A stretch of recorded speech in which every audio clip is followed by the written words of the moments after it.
Hi everyone, it's Alex here again, Alexandra Kremer, birth and parenting specialist. So today I want to talk to you about messing up our children, and this is kind of a topic that's really dear to me because it's effectively how I started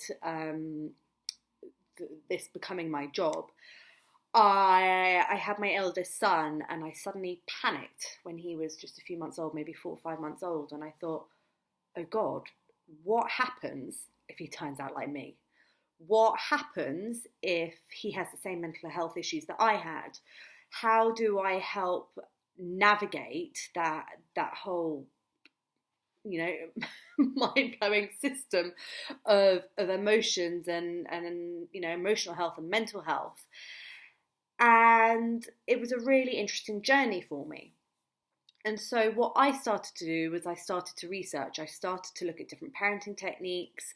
I started to look at the psychology, how we react to our children, how that could potentially affect them later on in life.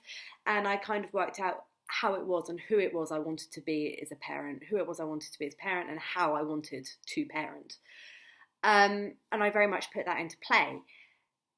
And I was very strict with myself for, especially for the first year or two. And if I deviated, I didn't deviate. I couldn't deviate from this was how I was going to parent. And I was very harsh on myself if I ever did react in a very human manner by getting angry or whatever it might be. And what I have come to realize is that, yes, the way that we parent does affect our children. If we're not taking into account their emotional, mental health, their physical health, and all of these things, then there is a potential outcome that can be quite negative. But what I also realize is that we can't stop them from experiencing pain or from having issues.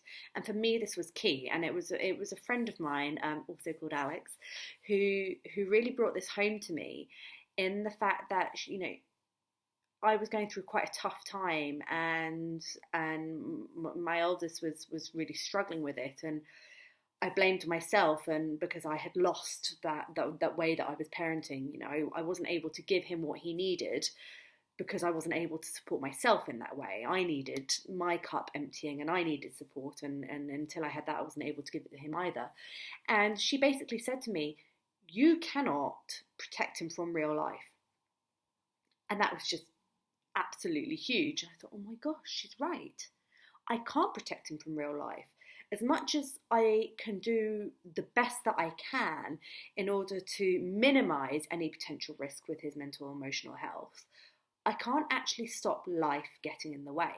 And I can't stop him from experiencing these things, because it's these experiences that help us to grow and to become who we are. And, my son has been through a lot in his little life. He is the byproduct of a divorce. He does now have a stepfather. He has had to change schools in his first year, and he has had to deal with my emotional issues, and a new brother coming along, and just, life of a general 4.5-year-old. And he struggles with his emotions. And what I've realised is this is okay.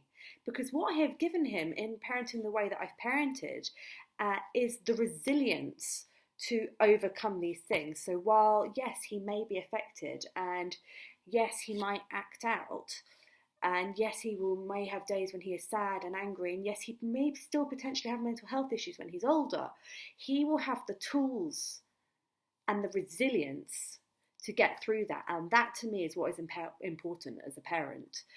Helping our children to find their own ways forward, find their own ways through those tricky situations, those tricky emotions, and allowing them to discover themselves. And in turn, that's just boosting their self-esteem. I recently celebrated 14 years of sobriety, and yeah, there are days that I wish that I never went through, and I never acted, and I never experienced all of the pain and the drama and the trauma from all of those years ago. But at the same time, it's brought me to where I am now, and I have learned so much about myself, and not only that, and then passing that on. And so a lot of the time it's about embracing these experiences and talking about them and holding them and realizing that they are a part of us.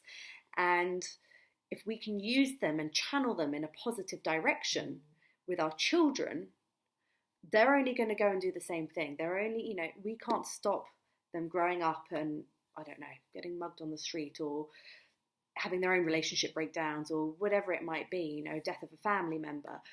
That is normal life and it will happen. We cannot protect them from that, but we can help them in giving them the emotional stability and the tools to be able to work through those situations themselves.